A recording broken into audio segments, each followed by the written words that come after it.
ये मेरा सौभाग्य कि मैं शीतल के और करीब आ गई, वो जो बीच की दूरी थी वो हट गई। ये मेरा सौभाग्य है कि मैं बहुत पास आ गई इनसे बात करने के लिए।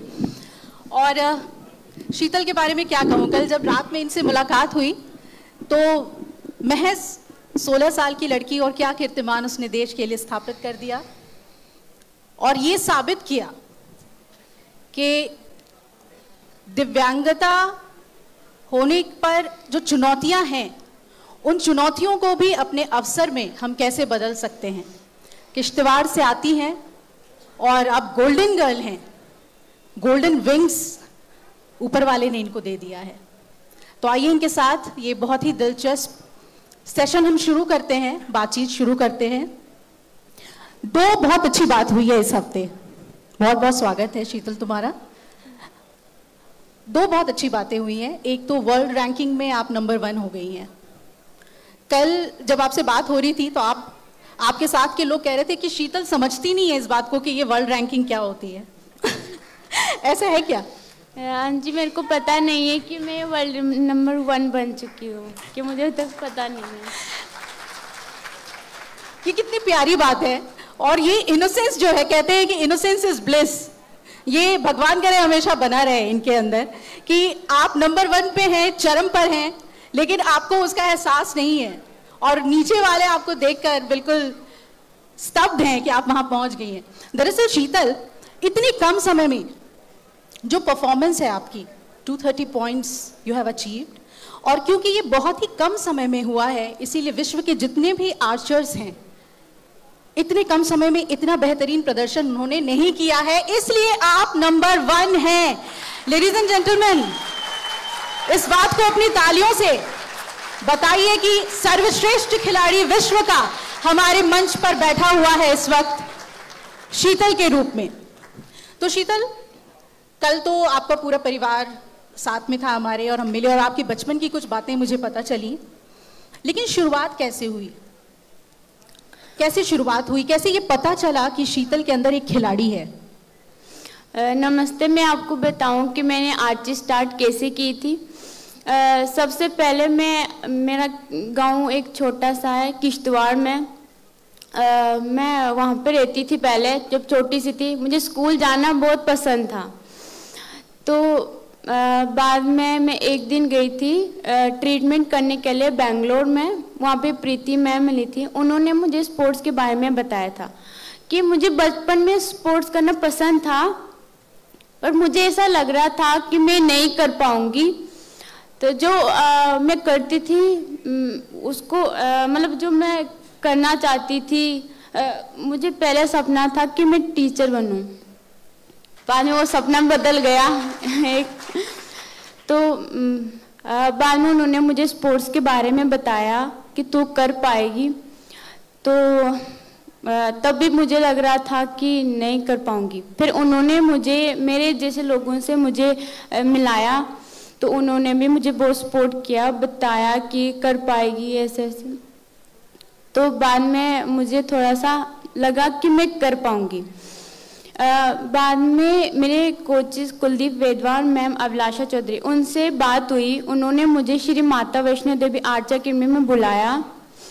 तो पहले मुश्किल लगता था, वो नहीं पकड़ पाती थी क्योंकि वो भारी होता है, तो वो नहीं पकड़ पाती थी। तो उन्होंने मुझे सिखाया, आराम नाम से थोड़ा हल्का करके वो दिया। तो बाद में मैं कर पाई। तो मैं और भी लोगों को देख रही थी, उनका निशाना लगता था तो मेरा नहीं लगता था। तो मुझे बुरा लगता था कि मेरा निशाना नहीं लग रहा, मैं तो कर भी पाऊंगी या नहीं। तो बाद में सर ने मुझे बोला, मेरे सर कुलदीप सर हैं, तो उन्होंने मुझे बताया कि तू कर पाएगी, बस अपनी हिम्मत नहीं तोड़नी है। इस बात को हम आगे ले चलेंगे और भी जो कठिनाइयाँ आई आपके जीवन में उसके बारे में हम बात करेंगे। वो जो निशाना नहीं लग रहा था, वो पल कितना महत्वपूर्ण था आपके लिए। लेकिन यहाँ पर दाद देनी होगी हमारे उन दोनों गुरुओं को कुलदीप जी और अभिलाषा जी। वो भी हमारे बीच आना चाहते थे लेकिन एक दूसरे इवेंट की वजह से वो नहीं आ सके।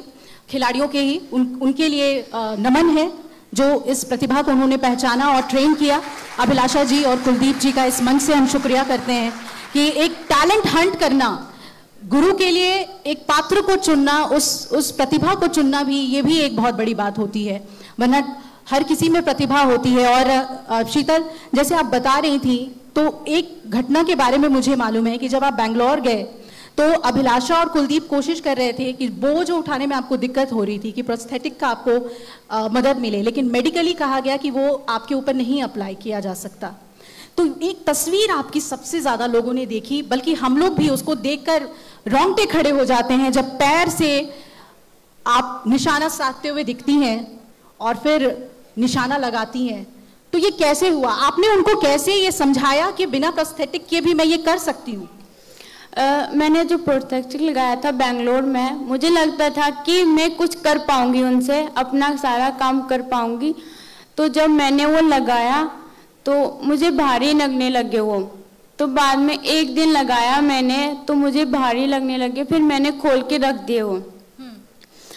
तो बाद में जब मैं शुरू से ही पैर से ही काम करती थी, बचपन से ही लिखती पढ़ती खेलती सब, पेड़ पे भी चढ़ती थी मैं, सब पैर पे भी चढ़ जाती थी। ये मुझे आपके भाई ने बताया कि ये जब कोच को पता चला कि ये लड़की अपने पैरों से पेड़ पे चढ़ सकती है, तो फिर आर्चर उठाना क्या बड़ी बात है। तो कैसे पेड़ पे चढ़ती थी, ये कहानी तो हमें जरूर सुनाइए। जी मैं पेड़ पे चढ़ लेती हूँ आराम से, जैसे कि कोई हाथ वाला चढ़ लेता है वैसे मैं चढ़ लेती हूँ। तो आपको डर नहीं लगता? इतना पहाड़ी इलाका है आपका, आप जहाँ से आती हैं, मतलब बिल्कुल गोल्डन गर्ल तो आप हैं ही और जंगल क्वीन भी हैं। डर नहीं लगता आपको पेड़ पे चढ़ना, पहाड़ी इलाके? जी नहीं, डर नहीं लगता था मुझे पेड़ पे चढ़ते हुए। आप नटखट थी बहुत बचपन में, ये मुझे अजय ने बताया, बहुत नटखट। नहीं पहले मैं बहुत ज़्यादा खेलती रहती थी दोस्तों के साथ, फुटबॉल भी खेलते थे, और हम बचपन में लकड़ी का धनुष बनाते थे और हमें नहीं पता था कि ये सच में भी होता है। तो हम ऐसे खेलते रहते थे, और भी मेरे चाचू की लड़कियां बोलती थी दीदी मुझे भी बना के दो ना, मैं भी खेलना चाहता हूँ। कैसे आप तीर बनाती थी घर पे? जी पैर टेक्निक बताइए, बच्चे भी जो आपसे प्रेरणा लेते हैं, इतने लोगों को आपने प्रेरित किया है, तो अगर एकेडमी में जाके आर्ट्स ना मिले तो अगर घर में भी बना सकते हैं तो बताइए, वो साझा कीजिए हमारे दर्शकों से। जी नहीं, जो लकड़ी का होता था हमें उसे जैसे कि जो सच में है वैसे नहीं बनता था, तो जो अपने डिजाइन के हम बना लेते थे, उसे खेल लेते थे। और आप पैर से उसे होल्ड करती थी? हाँ जी, पर वो हल्का होता है, जो हम अब चलाते हैं वो बहुत भारी है, जो हम बनाते थे घर पे वो हल्का ही होता था। तो यानी कि जो असली आर्चरी जो आपने प्रैक्टिस की वो हेवी है वजन में, और उसकी ही आपको तकनीक सीखनी पड़ी, आपको ये सीखना पड़ा। आप सभी को ये जानकर एक सुखद एहसास होगा कि सिर्फ 1 साल के प्रशिक्षण में, 1 साल की ट्रेनिंग में शीतल ने देश को गोल्ड दिलाया, और ये प्रदर्शन इनका है कि ये नंबर 1 खिलाड़ी बन गई हैं। ये अपने आप में ही एक बहुत यूनिक बात है और आश्चर्य करने की बात है, क्योंकि ये विश्व की पहली ऐसी खिलाड़ी हैं जिनके बाजू नहीं है लेकिन निशाना ऐसा साधती हैं। वो मैं अगर आपको लेडी अर्जुन कहूँ तो गलत नहीं होगा। तो निशाना साधते वक्त आपके दोनों गुरुओं ने आपको क्या सिखाया कि चलो ठीक है, बाजू नहीं है तुम्हारे हाथ नहीं है, लेकिन तुम जिस तरीके से आर्च को पकड़ रही हो, निशाना साध रही हो, निशाना लगाते वक्त ऐसा क्या जहन में रखना है? क्योंकि आपने ये कहा कि शुरू में मेरे निशाने नहीं लग रहे थे, और लोगों के लग रहे थे, आपके नहीं लग रहे थे, तो क्या गुरु मंत्र मिला जिससे कि शीतल ने उसे उतार लिया? जैसे कि मैं बताऊं कि पहले मेरा निशाना नहीं लग रहा था तो मुझे बहुत बुरा लगता था, तो बाद में मुझे सर ने अच्छे से सिखाया, तो कहने लगे कि अगर अभी हिम्मत तोड़ देगी तो आगे कुछ नहीं कर पाएगी। पहले ऐसे होता है कि नहीं कर पाते हैं, बाद में आसान हो जाता है। तो उस बात को मैंने अपने दिमाग में भर ली कि नहीं, सच में ऐसा करना। अब हम अगर हिम्मत करेंगे तो आगे एक न दिन हम कुछ ना कुछ बन के रहेंगे। तो बाद में मुझे सर ने सिखाया, तो मैंने जो सर बता रहे थे वैसे ही मैंने किया, तो बाद में मेरी तीर लगने लगी।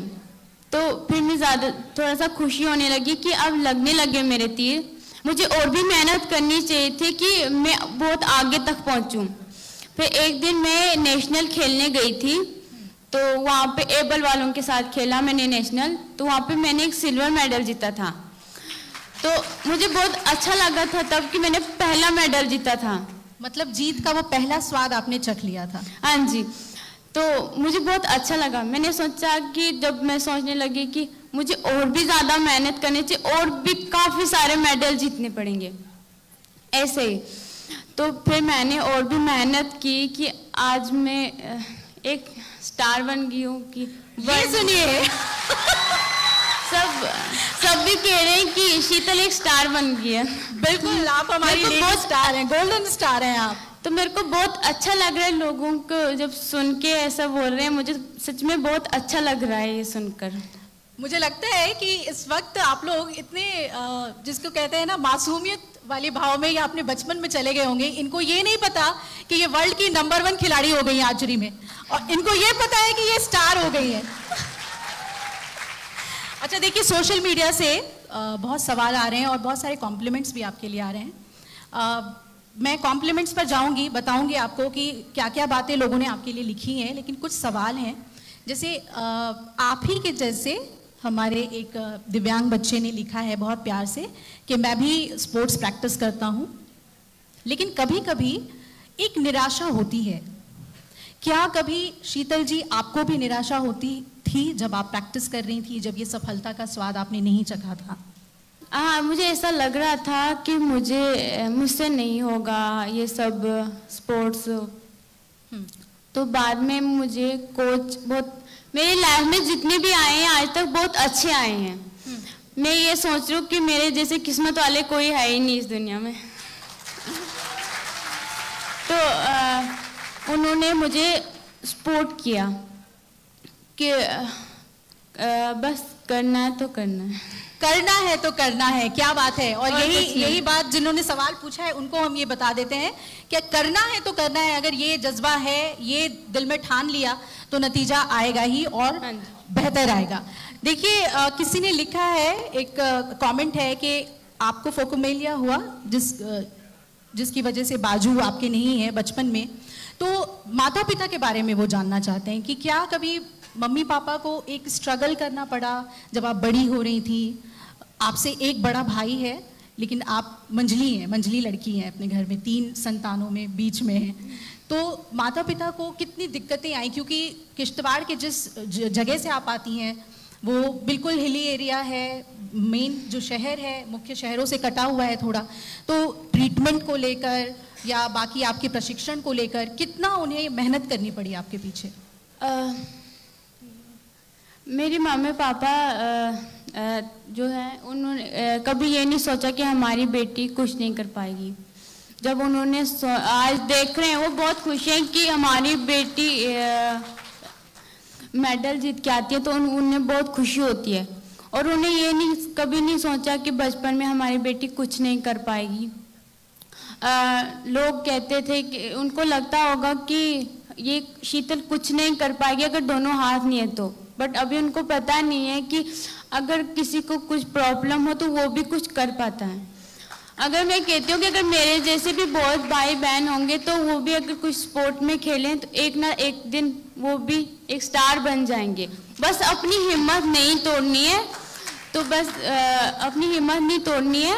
तो जो उनके मम्मी पापा होंगे, अगर उनका अच्छा सपोर्ट हो, मम्मी पापा फैमिली का सब सपोर्ट होगा तो वो भी कुछ ना कुछ कर पाएंगे। हमारे लिए बेहद सौभाग्य की बात है कि हमारे बीच एक ऐसे अतुलनीय पैरा तीरंदाज पधारे हैं जिन्होंने हाल ही में पैरा एशियन चैंपियनशिप में 3 स्वर्ण पदक हासिल करते हुए विश्व रैंकिंग में 3रा स्थल हासिल किया है। वर्तमान में उन्हें दुनिया के 3रे नंबर के पैरा तीरंदाज के रूप में स्थान दिया गया। स्वागत करते हैं हम 3 स्वर्ण पदक से सुशोभित उल्लेखनीय पैरा आर्चर राकेश कुमार जी के लिए जोरदार तालियां हो जाएं। गौरवान्वित करने वाला पल है जम्मू कश्मीर के लिए, क्योंकि आप दोनों ही खिलाड़ी माता Vaishno Devi shrine board sports complex के धुरंधर हैं जिन्होंने देश का नाम रोशन किया है।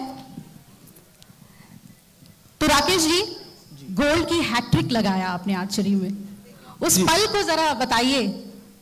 जी जय माता दी मैम। ये तो हर खिलाड़ी के लिए एक गर्व का विषय होता है कि वो अपने देश से बाहर खेलने जाए और वहाँ जाके 3 स्पर्धा में हम खेलते हैं, मिक्स टीम और इंडिविजुअल, और तीनों में गोल्ड लेना, ये तो अपने लिए एक गौरव की बात है। और सबसे बड़ा गौरव मैं समझता हूँ ये होता है कि जब आप गोल्ड मेडल लेते हैं और वहाँ पे आपका तिरंगा सबसे ऊपर होता है और राष्ट्रीय गान जब बजता है तो वो हमारे लिए सबसे बड़े गर्व की बात होती है। पैरा गेम्स में किस तरीके से ट्रेनिंग वहाँ पर चल रही है, कितने संतुष्ट हैं आप लोग मौजूदा जो आपको ट्रेनिंग मिल रही है उस इंफ्रास्ट्रक्चर से? मैडम मैं तो ये कहूँगा कि श्री माता वैष्णो देवी श्राइन बोर्ड पहला एक ऐसा टेम्पल ट्रस्ट है कि जिन्होंने स्पोर्ट्स को इतना बढ़ावा दिया है, और 2017 से लेके अब तक का जो सफ़र है हमारा, करीब 200 प्लस हमारे नेशनल और इंटरनेशनल मेडल हैं 6 साल में।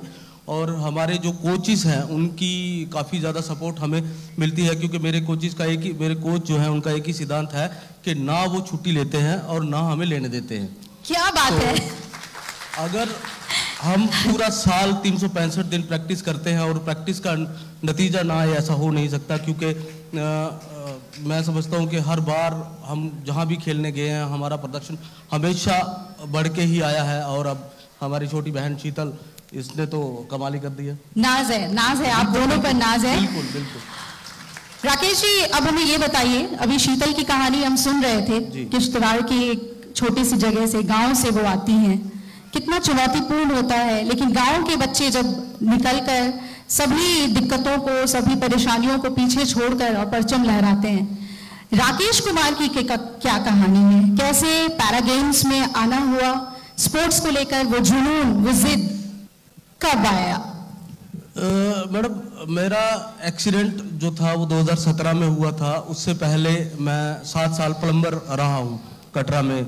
कोई ज़्यादा कुछ बड़ा नहीं किया था, हाँ क्रिकेट कभी बीच बीच में खेल लेते थे। तो 2017 में जब श्राइन बोर्ड में ये स्टेडियम अपना शुरू हुआ श्री अजीत कुमार साहू जी IAS के द्वारा, तो वहाँ पे मेरे कोच जो हैं कुलदीप कुमार वेदवान जी, उनको वहाँ पे नियुक्त जब किया गया, तो वो हमारा श्राइन बोर्ड का जो भी मेडिकल वगैरह होता है वो नारायणा हॉस्पिटल में होता है, और मेरा घर नारायणा हॉस्पिटल के रास्ते में आता है। वहाँ पे मेरी उनसे मुलाकात हुई थी, उन्होंने मुझे मोटिवेट किया, मुझे बुलाया, और वहाँ से मेरी जर्नी जो है वो स्टार्ट हुई। 2017 जुलाई 27 जून 2017 को मैंने शुरू किया था, और 30 जून 2018 को मैंने पहला गोल्ड अपने देश के लिए लिया था। कभी आप एक प्लम्बर हुआ करते थे, आज आप देश के खिलाड़ी हैं, वो खिलाड़ी जिन्होंने हमारा नाम रोशन किया है, गोल्ड लेकर आए हैं, हैट्रिक लगाई है गोल्ड की। ये कोई छोटी मोटी उपलब्धि नहीं है। राकेश जी, ये बताइए कि आर्चरी से जुड़ाव कब हुआ? क्योंकि आपने कहा कि क्रिकेट प्रेमी आप रहे, लेकिन जब आर्चरी के क्षेत्र में आए, जब पहली बार आपने बो को पकड़ा, तो क्या था जहन में? जी मैडम, एक छोटी सी कहावत है कि 100 सुनार की और 1 लोहार की, तो जात से लोहार हूँ। तो जब मैं पहले 27 जून को मैंने शुरू किया था, और 13 से 16 जुलाई को सिकंदराबाद में पहला पैरा नेशनल था, जो सेकंड पैरा नेशनल था। तो मैं वहाँ जाके जब खेला तो मेरा 17वां रैंक वहाँ पे रहा था। और कहीं ना कहीं क्योंकि उम्र होने के साथ आदमी देखता है कि सबके गले में मेडल आ रहे हैं, हमारे गले में क्यों नहीं। तो ये हमें वहाँ से पता चल गया था कि हमारा स्तर कहाँ है और हमें कहाँ तक जाना है। तो ये जो युवा है यहाँ पर, उनको बता दूं 38 साल के हैं राकेश जी, लेकिन आप जज्बा देखिए और ऊर्जा देखिए इनके अंदर की, और ये कहना कि ये सोचना बिल्कुल गलत है कि बिल्कुल आप युवा हैं तभी आप परफॉर्म कर सकते हैं। वो युवा वाली सोच और ऊर्जा होनी चाहिए। क्यों? देखिए मैडम, मैं जिस एज में शुरू किया था, लोग आगे रिटायर हो जाते हैं, मैंने 33 ईयर में शुरू किया आपने। आज मैं 38 साल का हूँ और मैं 11 इंटरनेशनल खेल के 14 इंटरनेशनल मेडल ले चुका हूँ। चकित हैं लोग आप लोगों की कहानी सुन के। खुद मैं भी I am very emotional right now. मतलब जो भावनाएं उमड़ रही है ना, वो शब्दों में बयां नहीं कर पा रही हूँ आप दोनों की कहानी सुन के, क्योंकि एक ट्वीट का जिक्र मेरे एडिटर जयदीप जी ने भी किया। महिंद्रा के आनंद महिंद्रा जी ने शीतल की जीत के बाद लिखा था कि आज के बाद मैं किसी बात के लिए शिकायत नहीं करूँगा। इस पर आप कुछ कहना चाहेंगे? हम जैसे लोगों को जो सीख मिलती है ना आपको देखकर, उसके बारे में कुछ कहना चाहेंगे आप? मैडम देखिए, शीतल हमेशा कहती है कि कमी किसी में नहीं होती, बस आपको मेहनत की जरूरत होती है। मैं किसी को ये कभी नहीं कहता कि वो सिर्फ आर्चरी खेले। हमारे हिंदुस्तान में अभी अगर पैरालंपिक की बात करूं तो उसमें 27 इवेंट आते हैं, उसमें आर्चरी एक है। तो आप उस 26 इवेंट्स में से किसी को भी चुन सकते हैं आप, और उसमें आप मेहनत कीजिए। मेरा ये मानना है कि जब तक, जैसे मैं आज तक यहाँ अगर पहुंचा हूं तो अपने कोच की हर बात मानता हूँ। मुझे जो कह देते हैं मैं उसको हाँ बोलता हूँ बस। और आज इसीलिए मैं यहाँ हूँ। जब मुझे ऐसा लगता है कि मैं काफ़ी सारे खिलाड़ियों से हम लोग मिलते रहते हैं, वो लोग जब वो अपने कोच को छोड़ के किसी दूसरे कोच के पास जाने की बात करते हैं ना कि हमारा कोच ऐसा है, नहीं दूसरा बहुत अच्छा है, तो वहाँ से उनका डगमगाना शुरू हो जाता है। बिल्कुल, गुरु और शिष्य की कामयाबी जो है वो एक है, वो जॉइंट अकाउंट है। इसीलिए गुरु हमेशा चाहेगा कि उसका जो शिष्य है वो विजेता बने, और वो विश्वास शिष्य को भी अपने गुरु में रखना होगा। मैं ये अपने दर्शकों को बताना चाहती हूँ, यहाँ पर जितने भी लोग यहाँ बैठे हुए हैं, कि आपकी भी रैंकिंग जो है वो कई पायदान ऊपर जा चुकी है। अब आप रैंकिंग में तीसरे स्थान पर हैं। इस उपलब्धि को कैसे देखते हैं? जी मैडम, मैं एशियन गेम जब वर्ल्ड चैंपियनशिप मैं खेल के आया था, वहाँ पे मिक्स टीम में चैंपियन बन के आया था, और एशियन गेम खेलने के बाद मेरी जो वर्ल्ड रैंकिंग थी वो 12 थी। तो ये काफ़ी अच्छा, मतलब पहली बार ऐसा हुआ है कि भारत के जितने भी तीरंदाज हैं, चाहे वो एबल कैटेगरी में हैं, चाहे हम लोग पैरा कैटेगरी में हैं, तो वो अभी 10 से नीचे हैं। और इससे हमें ये सीखने को मिलता है कि अभी जो पिछले 2 सालों में जो हमारा आर्चरी का स्तर ऊंचा हुआ है जी, उसके लिए मैं सबसे पहले अपने J&K आर्चरी एसोसिएशन के सेक्रेटरी जनरल श्री सुनील शर्मा जी का बहुत बहुत शुक्रिया अदा करता हूं कि जिन्होंने पिछले 2 साल से हमें इतना सपोर्ट दिया है। इतना हर कंपटीशन में जाने से पहले हमारी बात होती है, कंपटीशन के बीच में क्या चल रहा है, कंपटीशन कैसा चल रहा है, हर तरह की बात हमारी होती है। और स्पोर्ट्स अथॉरिटी ऑफ इंडिया, प्रधानमंत्री श्री नरेंद्र भाई मोदी जी का जो है, अभी देखिए आप खेलो पैरा गेम्स, खेलो इंडिया पैरा गेम्स भी स्टार्ट हो रहे हैं, उससे हमारे जो पैरा खिलाड़ी हैं उनको काफ़ी मदद मिलेगी। क्योंकि खेलो इंडिया के आने से जो ग्रास रूट पे हम लोगों को हेल्प चाहिए होती है वो नहीं मिल पाती है। हालांकि हमें ऐसी किसी दिक्कत का सामना नहीं करना पड़ा बिकॉज ऑफ श्राइन बोर्ड, क्योंकि हमें हर चीज़ वहाँ पे टाइम से मिलती रही है। इसका परफॉर्मेंस आप देख ही रहे हैं। तो लेकिन खेलो इंडिया आने से हमें जो हमारे जैसे और कई खिलाड़ी जो अभी पैरा में आना चाहते हैं, कोई आर्चरी में आएगा, कोई शूटिंग में आएगा, तो उनको काफ़ी ज़्यादा मदद मिलेगी इससे। पूरे जम्मू कश्मीर के अगर स्पोर्ट्स इंफ्रास्ट्रक्चर की हम बात करें, जो फैसिलिटीज़ यहाँ के खिलाड़ियों को मिल रही है, अभी थोड़ी देर पहले इरफान पठान, सुरेश रैना बता रहे थे कि कैसे क्रिकेट में दूर दराज से वैसे इलाके जो आतंकवाद प्रभावित भी है, वहाँ से खिलाड़ी ढूंढ कर ला रहे हैं। ये बहुत ही अहम हो जाता है।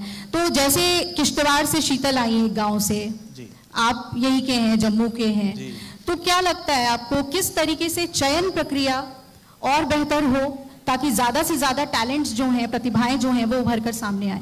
जी मैडम, बिल्कुल मैं ये मानता हूं कि हमारे जम्मू कश्मीर में प्रतिभा की कमी नहीं है।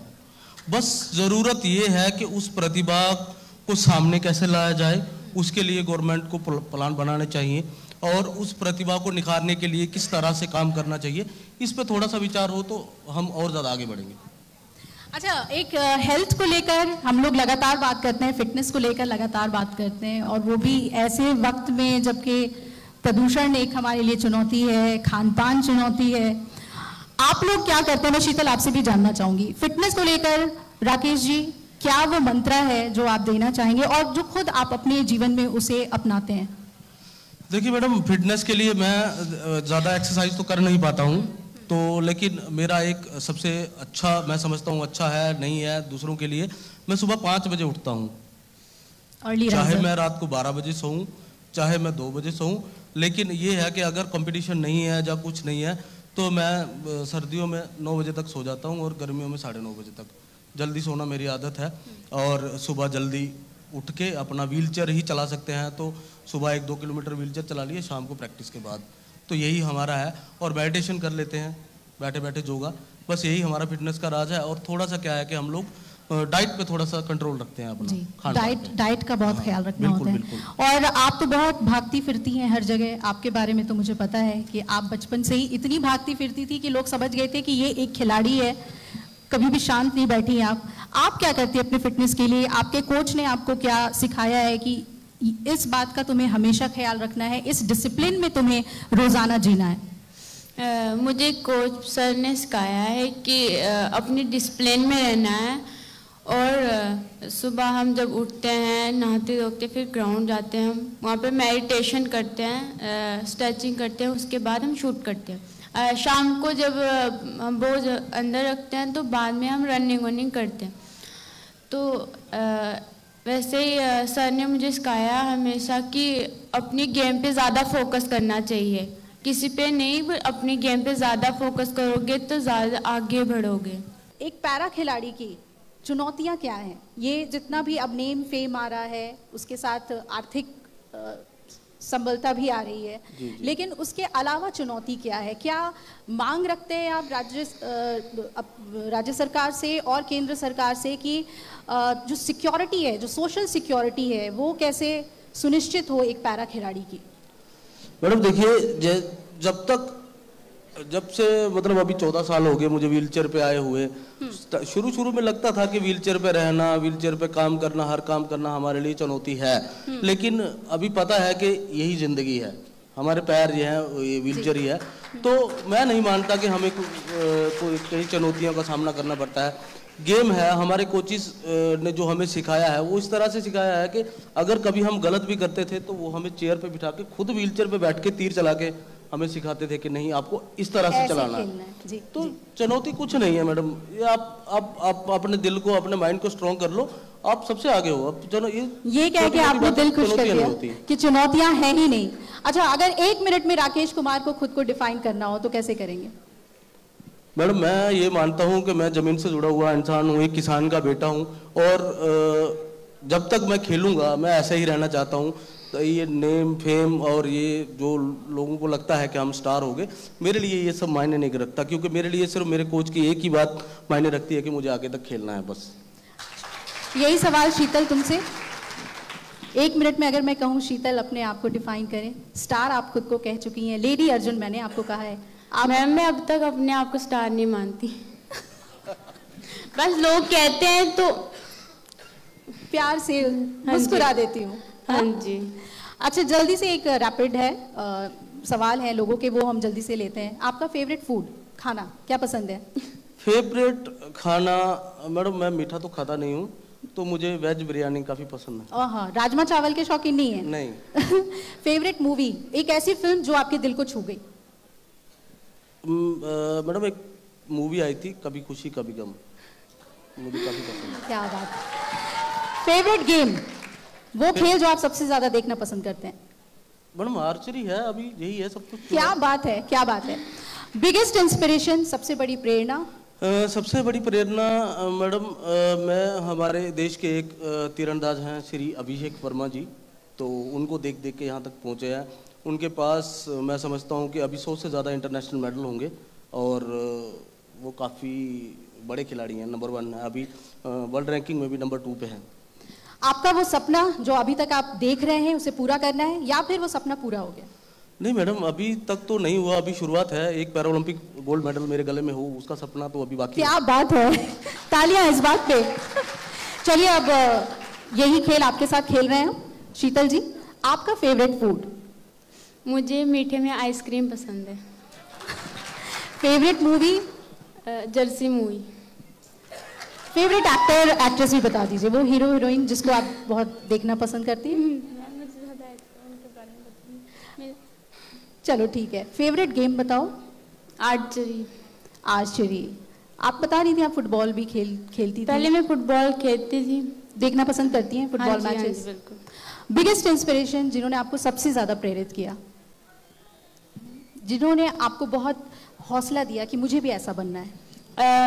मेरे कोचेस और मेरी प्रीति दीदी जो बेंगलोर में रहती हैं। अच्छा, बचपन से देखा हुआ वो सपना जो अभी पूरा होना है, या पूरा हो गया? नहीं, अभी तो सपना चल ही रहा है।